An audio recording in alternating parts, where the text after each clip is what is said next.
Magandang araw po, welcome po sa aking channel, Lobnoy TV. Patalas sa 10. Meron po ba kayong mga properties na napapabayaan or non-performing assets? Plan nyo ibenta, pero wala kayong oras pagbibenta nito. Kung ito'y pagkakatiwala nyo po sa amin, tawag lang po kayo sa aking numero, usap po tayo, gawan ko po ng video for free. Yes, libre po, wala po kayong babayaran. Tutulungan pa namin kayong mabenta ang inyong property. Kami na po bala sa marketing, sa boosting or paid ads. Even sa tripping, hindi na po kayo mapapagod sa pag-entertain ng mga buyers. Kami na po bala sa lahat. Tawag lang po kayo. Nandito po tayo ngayon sa Balibago, Santa Rosa, Laguna kung saan meron po tayong bagong video presentation. Isang income-generating property na 3-story apartment building. May lot area po ito ng 143 square meters. Ito'y titulado, buhay po ang may-ari, kaya wala po kayong mag-improve sa documentation at transfer ng title. May monthly income po ito na 51,000 pesos at hindi po ito nababakante gawa ng marami pong factories dito sa paligid ng Balibago, Santa Rosa. At malapit din po ito sa highway kaya accessible din ito ng public transportation. At malapit po sa lahat ng business establishments. Dito po sa harapan ay may espasyo para sa tindahan. Then sa second floor, may unit na may balkonahe o terrace. Sa ngayon po, hindi natin mapasok ito. Gawa ng punong-puno po. At may mga tenant. Kumbaga privacy naman sa kanila. Meron na rin po itong steel gate. At ito naman po yung driveway. Nakakasya naman dito 2 hanggang 3 sasakyan. Dito po sa ground floor ay may 3 pinto. Hanggang sa dulo po yan.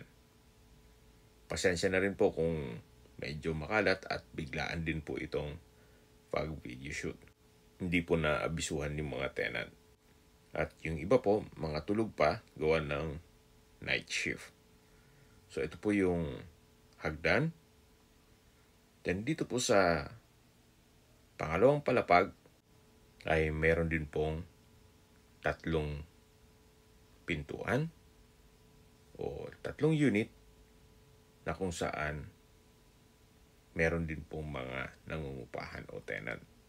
Ito naman po yung hagdan papunta dito sa 3rd floor kung saan itong buong 3rd floor naman ang pinapaupahan. Kung hindi po ako nagkakamali, 12,000 po ang upa dito. Halos buong bahay na at napakalaki pa ng espasyo. Ganun din po dito, meron din pong nangungupahan.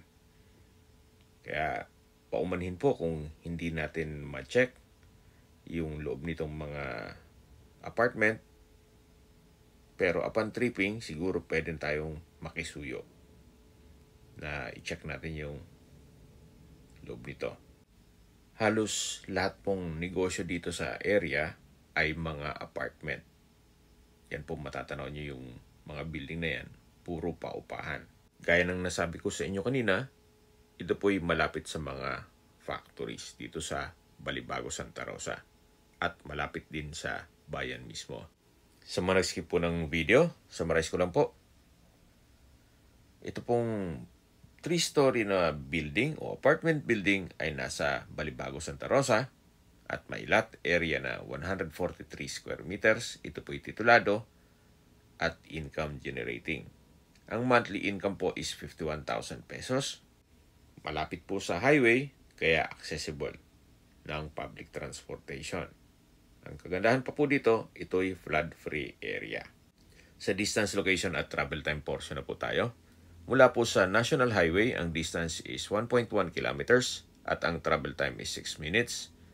Mula naman po sa Victory Central Mall, Santa Rosa, ang distance is 1.6 kilometers at ang travel time is 7 minutes. Mula naman po sa Meridian Industrial Complex, ang distance is 3 kilometers at ang travel time is 10 minutes.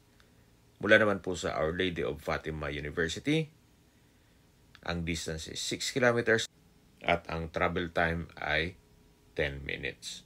Mula naman po sa UniHealth Hospital, Santa Rosa, ang distance is 2.3 kilometers at ang travel time is 8 minutes. Yan po yung lagi kong binabanggit sa aking video na dapat nyo i-consider sa paghanap ng property, yung meron pong malapit na hospital. Hindi ko naman po sinasabing sakitin kayo. Yan naman po for emergency purpose lang naman. At mula naman po sa Santa Rosa exit, South Luzon Expressway, ang distance is 3 kilometers at ang travel time is 10 minutes. Mula naman po sa Manila o sa airport, ang distance is 35.4 kilometers at ang travel time is 55 minutes. Yan po, tunghayan niyo po itong harapan nitong apartment building na along two-way cemented barangay road. Dito po sa harapan ay kasya ang dalawang sasakyan na common parking, then sa loob, kasya po 3 hanggang 4. Depende po sa laki ng sasakyan. So ito po ay well-maintained, kaya makikita niyo naman ang structure ng building, maayos na maayos. Halos wala rin kayong papagpana dito. Kung meron man, siguro retouch na lang ng pintura. Okay, sa presyo na po tayo. Binibenta po ito ni owner sa halagang 10.5 million pesos.